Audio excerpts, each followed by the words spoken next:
38 anos de PIB em Jardim Tropical. Eu só tenho 37 e já tenho 15 anos de casado, tenho 3 filhos. O meu mais velho já vai fazer 13 anos. Agora eu fico pensando, nesses 38 anos, quantos casamentos essa igreja realizou aqui? Quantos matrimônios, né? E quantos casamentos com Jesus também? Quantos filhos na fé essa igreja gerou? Isso é maravilhoso se a gente parar para pensar. Quão grandiosa é a obra de Deus neste lugar, através dessa igreja, através de cada irmão que já passou e ainda está aqui, durante esses 38 anos. A Igreja Batista Guaranhuns vai fazer 28 agora, 28 ou 29? Ixi, boa pergunta. 28 agora em setembro. E a gente já passou por bastante coisa. Eu fico imaginando, 38 são 10 anos a mais. E se vocês estão aqui essa noite é para glorificar e exaltar o nome do Senhor, porque Ele tem sido misericordioso, Ele tem sido bondoso, Ele tem sustentado essa igreja. Então hoje é uma noite de alegria, irmãos. É a noite de celebração. Deus, Ele não manda recado. Então se vocês estiverem aqui esperando o recado de Deus, vocês vão se decepcionar. Deus tem mensagem. E a mensagem de Deus para essa igreja, essa noite, encontra-se em Romanos, capítulo 8, os versículos de 31 a 37. Abra sua Bíblia, você que está em casa também, Romanos, capítulo 8, versículos de 31 a 37. Diz assim a palavra de Deus: que diremos, pois, à vista dessas coisas? Se Deus é por nós, quem será contra nós? Aquele que não poupou o seu próprio filho, antes por todos nós o entregou, porventura não nos dará graciosamente com ele todas as coisas? Quem intentará acusação contra os eleitos de Deus? É Deus quem os justifica. Quem os condenará? É Cristo Jesus quem morreu, ou antes, quem ressuscitou, o qual está à direita de Deus e também intercede por nós. Quem nos separará do amor de Cristo? Será tribulação, ou angústia, ou perseguição, ou fome, ou nudez, ou perigo, ou espada? Como está escrito: por amor de ti, somos entregues à morte o dia todo. Fomos considerados como ovelhas para o matadouro.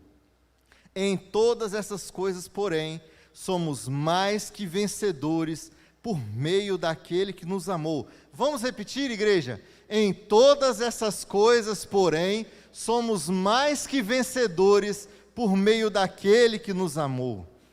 Pai, lida aqui foi a tua palavra, Senhor. Nós queremos te agradecer desde já, ó Deus, pela mensagem que o Senhor trará ao coração de cada um aqui. Porque primeiramente trouxe ao meu coração, ó Pai. E neste momento eu quero pedir, ó Deus, que o Senhor use esse canal de comunicação para que o teu Santo Espírito venha completar a mensagem do Senhor no coração de cada um.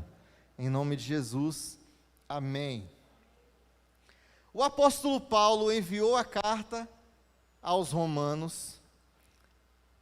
Era uma igreja que estava num contexto bastante diferente do contexto que vivemos hoje aqui na PIB de Jardim Tropical. Não tinha ministério Tetelestai cantando, Tetelestai, né? É isso aí. Não tinha convidados, pregadores de fora. Inclusive, igreja, olha que coincidência legal, o pregador de amanhã é meu primo, pastor Roberto Braga, é meu primo, e foi coincidência mesmo, quando a Camila me passou as informações para eu fazer a arte do evento, aí eu falei, Roberto Braga, é meu primo. Não tinha pregador de fora, não tinha Esse movimento todo não tinha decoração, não tinha luzes, não tinha nada disso. A epístola de Paulo aos Romanos foi escrita para uma igreja problemática e perseguida. Uma igreja que Paulo nem conhecia pessoalmente, ele só iria conhecer pessoalmente depois, mas ele já tinha ouvido falar de suas lutas, de seus problemas, de suas dificuldades. E o resultado foi essa carta, essa epístola. É uma carta rica, é a carta a mais completa, teologicamente falando, e talvez a mais relevante de todas para nós cristãos modernos. O curioso é que toda vez que a gente toma esse versículo-chave, porém, em todas essas coisas somos mais que vencedores por meio daquele que nos amou.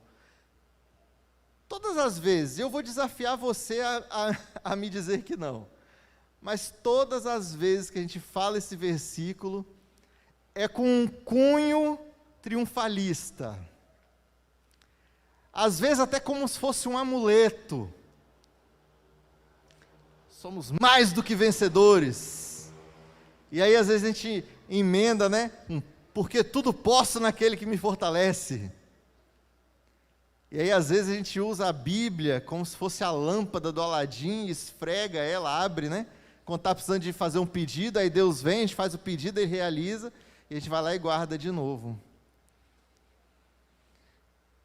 Eu vou comprar uma casa nova porque eu sou mais do que vencedor. Vou comprar um carro novo porque eu sou mais do que vencedor. Eu vou passar naquele concurso porque eu sou mais do que vencedor.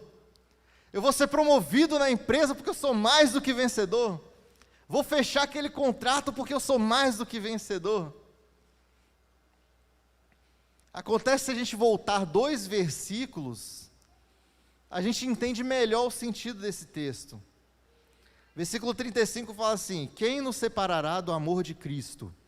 Será tribulação, ou angústia, ou perseguição, ou fome, ou nudez, ou perigo, ou espada?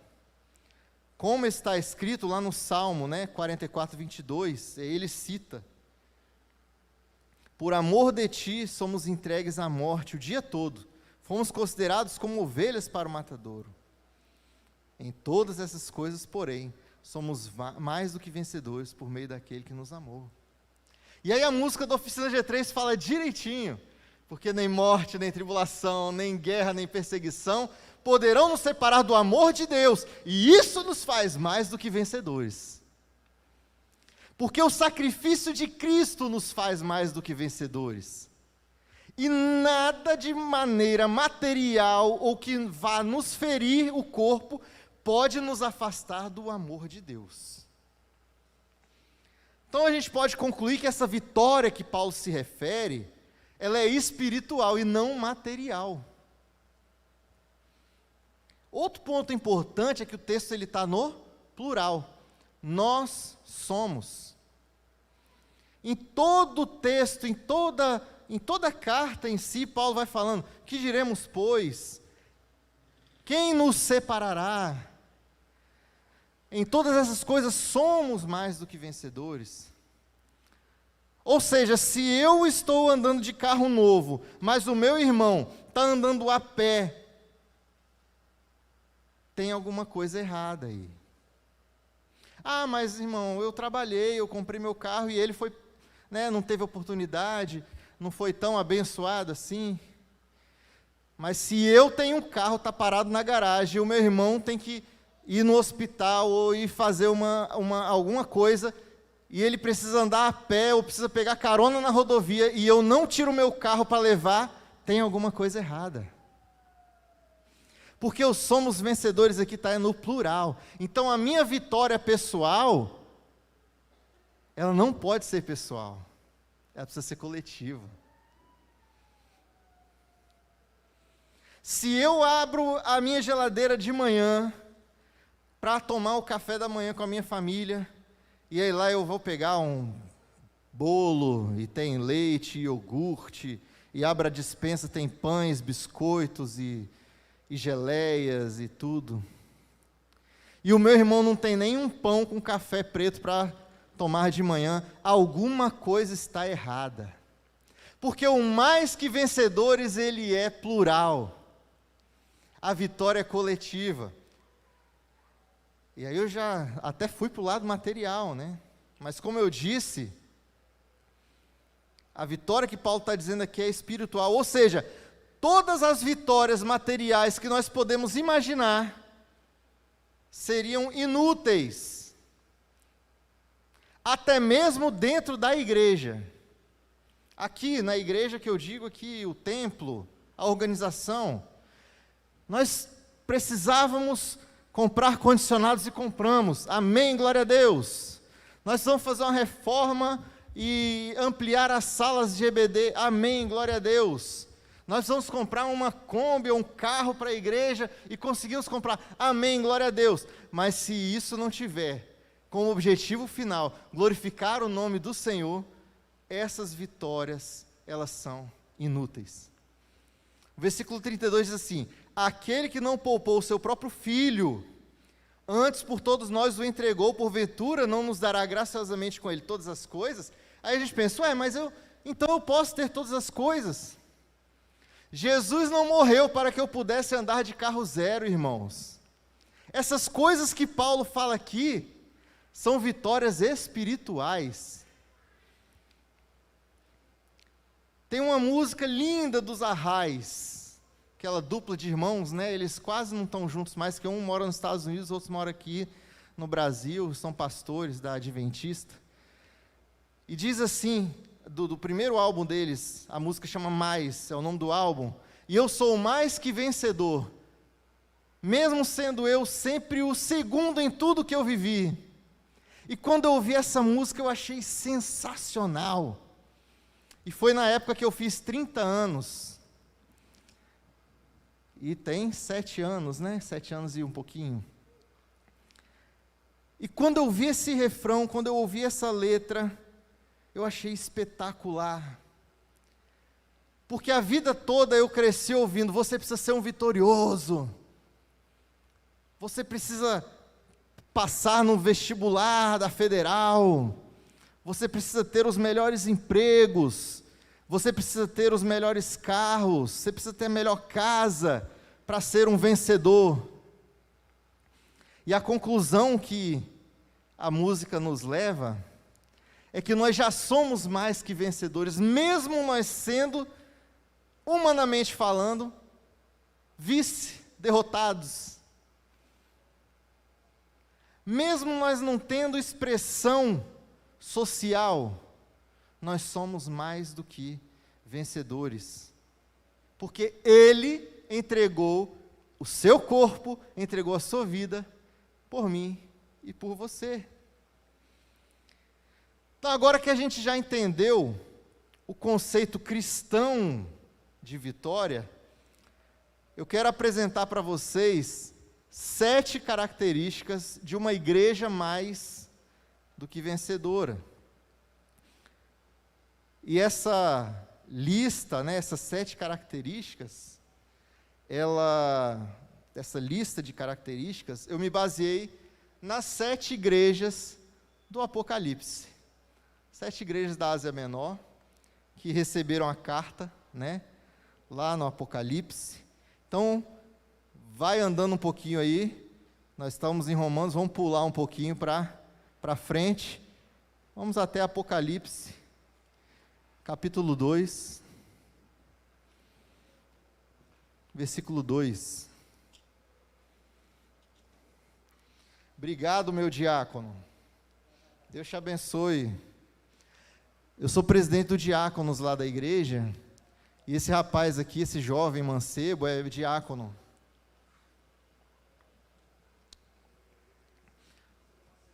Ele foi consagrado o diácono mais jovem no Brasil. Tinha 14, né, Isaac? Com 14 anos ele foi consagrado diácono. Entrou para o Guinness Book. Importante. Apocalipse 2:2. Uma igreja mais que vencedora ela, assim como a igreja de Éfeso, não tolera falsos profetas. Diz assim: conheço as tuas obras, tanto o teu labor como a tua perseverança, e que não pode suportar homens maus, e que puseste à prova os que a si mesmos se declaram apóstolos, e não são, e os achastes mentirosos. Os famosos falsos profetas. Ah, irmão, mas a nossa igreja, ela sempre teve pastores sérios, tementes a Deus. Durante esses 38 anos, quantos pastores já tiveram aqui? 2? Que bênção, irmãos! Rapaz! Olha, que Deus continue abençoando, hein? Pastor Marlos e o seu antecessor, então. Foram pastores sérios, tementes a Deus. Aqui não teve falso profeta, não. A gente sempre teve cuidado em quem a gente convidava para assumir o púlpito. Mesmo sendo um seminarista lá de Guaranhuns, mas a gente procurou conhecer antes de convidar. Mas e durante a semana lá em casa? Aí eu já jogo a bola na mão de vocês, como membros desse corpo, como membros da igreja. E durante a semana? E às vezes você está vendo na televisão, uma palavra meio torta, e os vídeos de YouTube, Instagram, que às vezes chega até nossa mão, as devocionaizinhas de WhatsApp que chegam. Será que todos aqueles que estão falando ali, todas aquelas palavras, todas aquelas mensagens, são mensagens verdadeiras, de edificação, e que realmente estão de acordo com a palavra de Deus? Ou a gente é batista no domingo e durante a semana aqui na igreja, mas chega durante o restante da semana, a gente costuma desviar um pouquinho doutrinariamente, porque o cara fala tão bem, tem tantos seguidores, adeptos. Éfeso era uma igreja fiel ao evangelho puro e simples do Senhor. Éfeso, quando alguém ia lá, eles faziam igual aos bereanos. Já ouviu falar dos bereanos? Paulo fala sobre os bereanos, que ele foi pregar lá em Bereia, e tudo que ele falava, eles iam na Bíblia, lógico, naquela época não era a Bíblia igual a gente tem hoje, né? Para confirmar se aquilo que ele estava falando realmente estava de acordo com a palavra de Deus. E a igreja de Éfeso era assim também. Chegava gente lá para falar alguma coisa meio torta, eles falavam: não, aqui não entra esse tipo de coisa não. Na minha casa não entra esse tipo de palavra não. Na minha casa não entra esse tipo de adoração não. Aqui é assim, corta reto, é palavra. É Deus que fala, é Deus que direciona. Uma igreja mais que vencedora não se contamina com falsas doutrinas, mas estuda com profundidade e prega a palavra com convicção. A segunda característica, como a igreja de Esmirna, uma igreja mais que vencedora, ela é corajosa. E aí você anda um pouquinho para frente, lá no versículo 10, e diz assim, olha: não temas as coisas que tens de sofrer, eis que o diabo está para lançar em prisão alguns dentre vós, para ser dispostos à prova, e tereis tribulação de 10 dias, ser fiel até a morte, dar-te-ei a coroa da vida. Não tem medo não, igreja, vamos pregar o evangelho, vamos ser fiel, vamos ser corajosos, ousados na pregação da palavra. Ah, mas irmão, aqui no Brasil a gente tem liberdade religiosa, amém? Ninguém é preso ou morto aqui no Brasil não, né? Ninguém é preso ou morto por causa da fé. Só que o diabo, e é o que diz aqui, é Jesus falando para a igreja, tá, irmãos? As cartas do Apocalipse, aqui as 7 igrejas da Ásia Menor, elas representam Jesus falando a cada uma das igrejas. João escreveu, né? Mas de uma visão. E essa visão é Jesus falando para as igrejas. E ele diz: eis que o diabo está para lançar na prisão alguns de vocês, para vocês serem postos à prova. Então tenham coragem. O diabo, ele trabalha nos mínimos detalhes, naquilo que a gente é mais fraco. E ele vai lá e nos aprisiona.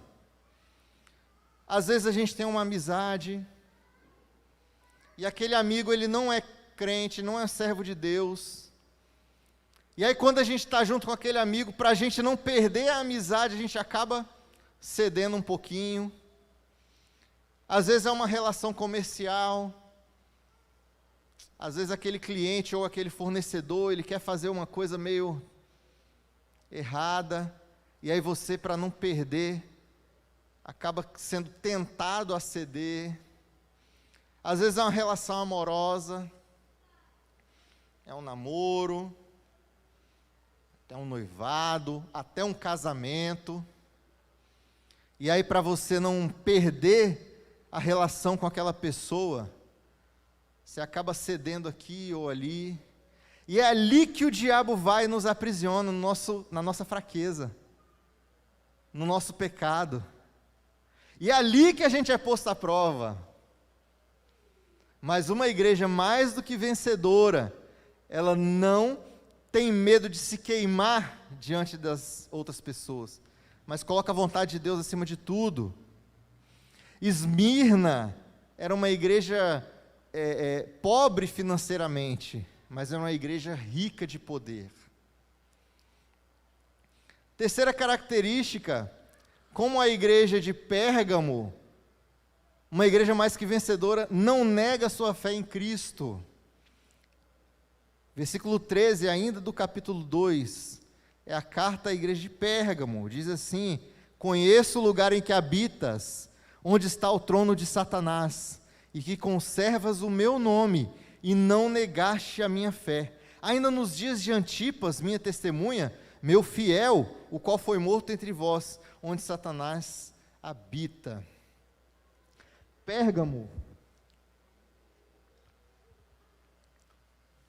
era uma cidade muito importante ali da Ásia Menor.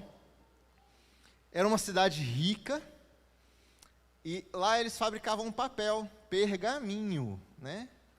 Por isso que o nome do papel chama pergaminho, que vinha de Pérgamo. E no ano de 29 a.C., foi construído um altar, um santuário de adoração ao imperador romano. Eles cultuavam ali o imperador, o César. Então, Jesus fala o quê? Eu sei que você mora aonde está o trono de Satanás. Jesus está equiparando aqui o governador, o imperador, a Satanás. Mesmo em meio a um mundo de pecados, igreja, nós não podemos negar a nossa fé. E eles se mantinham firmes, eles não se curvavam ao imperador. Uma outra característica de Pérgamo é que era o centro da idolatria, centro da religião pagã da Ásia Menor.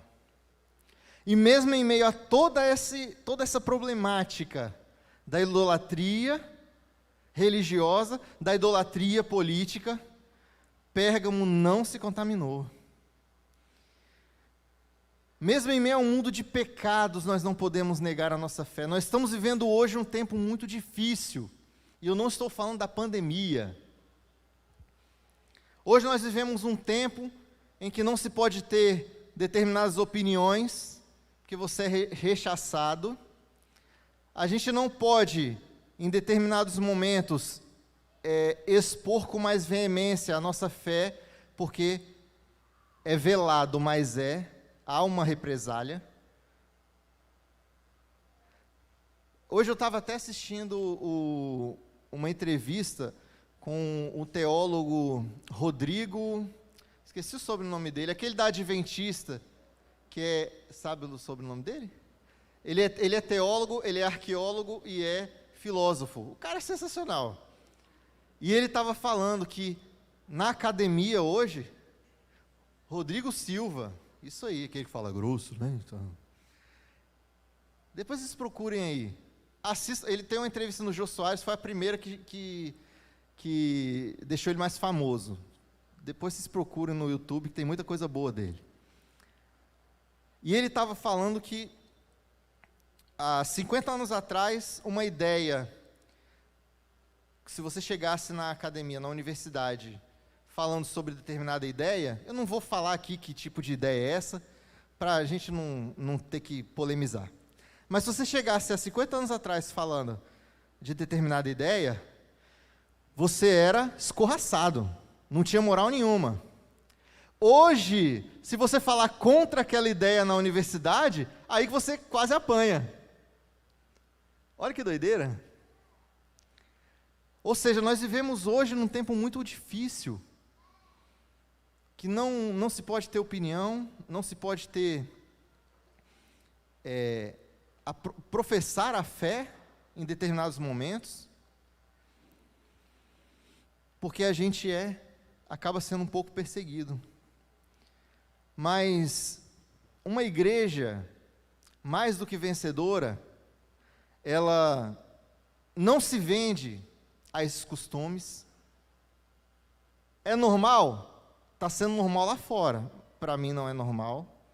Para a igreja não pode continuar sendo, não pode ser normal. Então, esses costumes, essas ideias, essas ideologias que estão sendo vendidas como normal lá fora, a nossa igreja, e nossa igreja que eu falo é a igreja de Cristo, ela não pode se vender.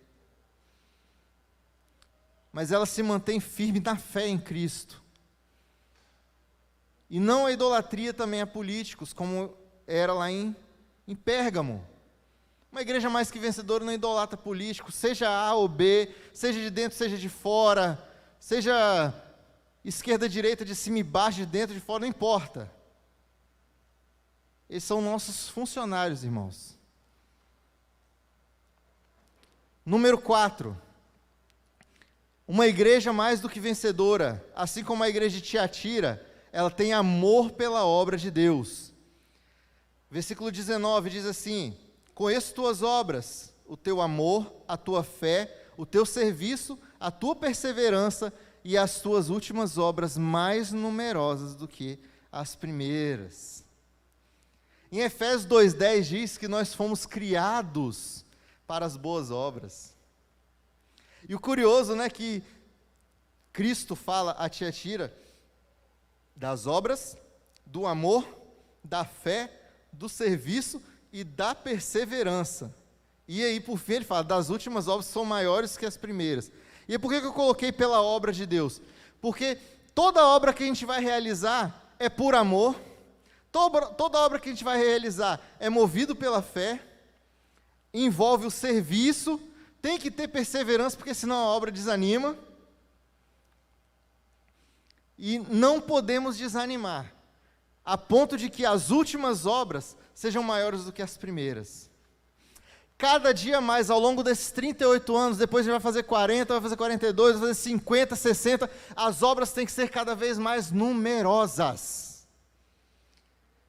Pessoal que está aí desde o início, né, teve alguém que levantou a mão, não pode desanimar, porque vão chegando os outros e eles vão ser contagiados com esse espírito, esse amor pela obra de Deus.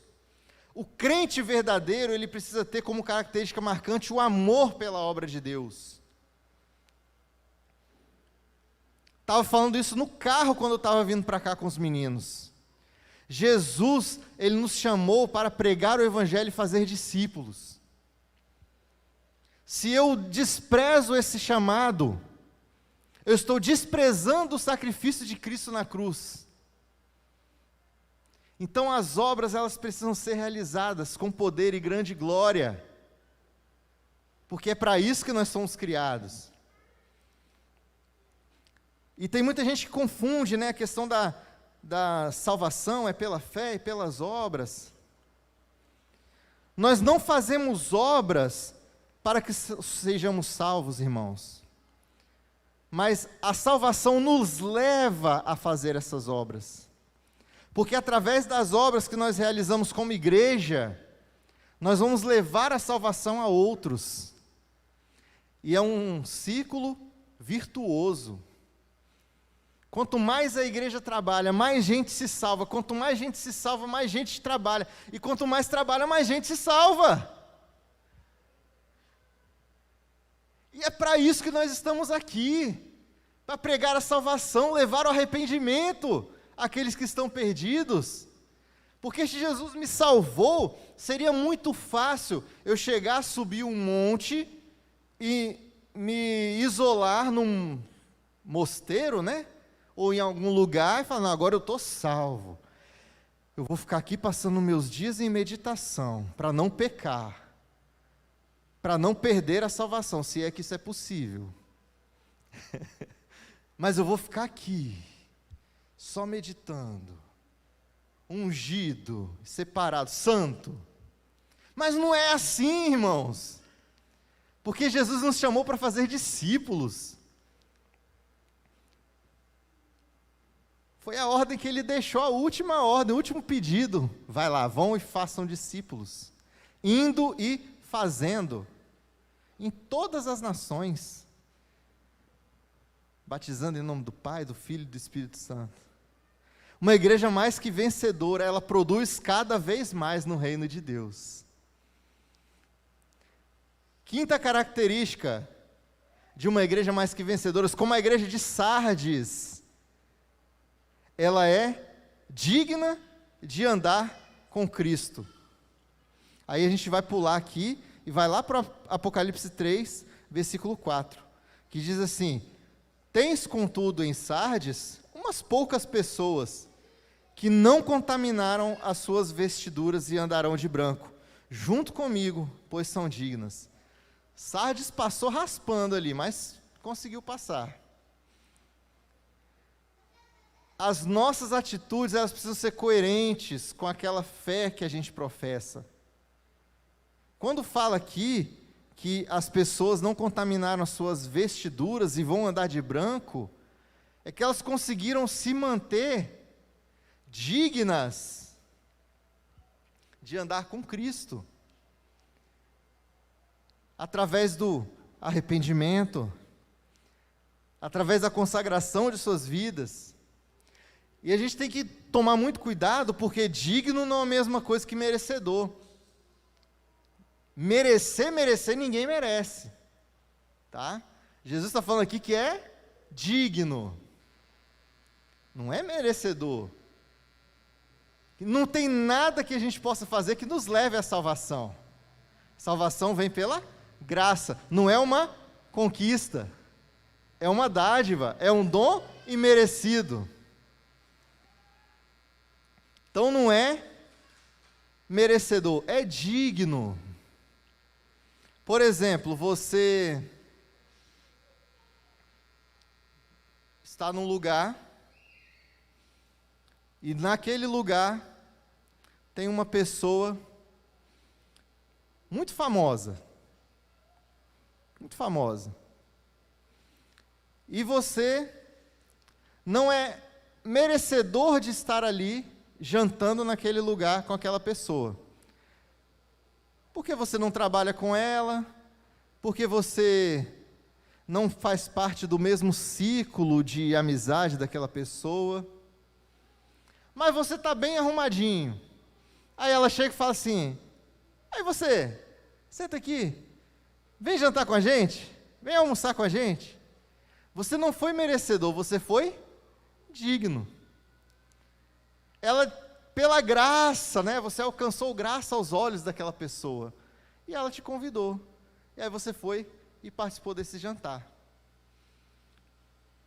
Então, nós não somos merecedores, mas nós podemos ser dignos.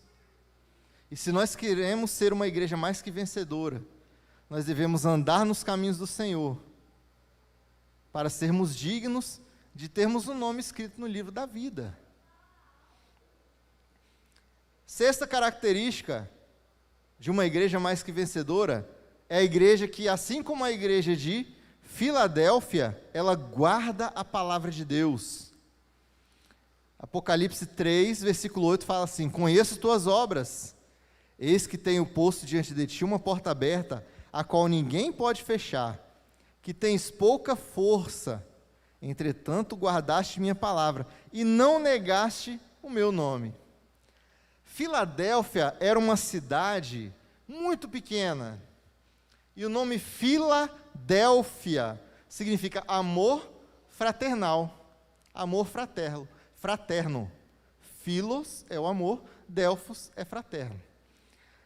Apesar dos judeus acharem que só eles seriam salvos, Jesus ele deixa bem claro que ele colocou uma porta aberta para a igreja de Filadélfia, que ninguém pode fechar. Ou seja, ele está garantindo, a salvação vai chegar até vocês. E mesmo sendo uma igreja fraca, uma igreja pequena, Cristo elogia, isso é maravilhoso, porque ela se mantém firme na palavra, e porque não negou o nome dele. Guardaste minha palavra e não negaste o meu nome. Nós devemos, igreja, buscar força na palavra do Senhor, mesmo quando, humanamente falando, nós não temos possibilidade de fazer mais nada. Sabe aquele momento que você está prestes a cometer o pecado? Ah, mas quando vi já aconteceu. Não, mas tem hora que dá sim. Pega a Bíblia, irmão, vai ler. Não alimenta o pecado, não. Sabe aquele momento que você se sente mais fraco? Estou desanimado, estou fraco. Pega a Bíblia e vai ler, porque ali você vai encontrar palavras que te fortalecem. Sabe aquele momento que você se encontra com menos fé? Pega a Bíblia e vai ler, porque aqui tem a fonte da vida eterna. E aí você vai se alimentando, você vai se enchendo, você vai se fortalecendo. É igual uma pessoa, que acorda, está lá em jejum, e não come nada, passa o dia inteiro sem comer. Hoje em dia está na moda, né, o tal do jejum intermitente. Tirando essas pessoas que fazem jejum intermitente, que já estão acostumadas, eu, por exemplo, se eu não tomar um café de manhã, eu já começo a querer desmaiar. Então, vai passando, vai chegando no fim do dia, se a pessoa não comeu, ela desmaia, ela cai, entendeu, igreja? Então, se ao longo da vida da igreja, ao longo dos dias da igreja, ela não se alimentar da palavra, ela não se alimentar da oração, ela não se abastecer do Espírito Santo de Deus, vai chegar um momento que vai cair. Uma igreja mais que vencedora, ela se fortalece, guardando os ensinamentos do Senhor. E o sétimo ponto, a sétima característica de uma igreja mais que vencedora, diferente da igreja de Laodiceia,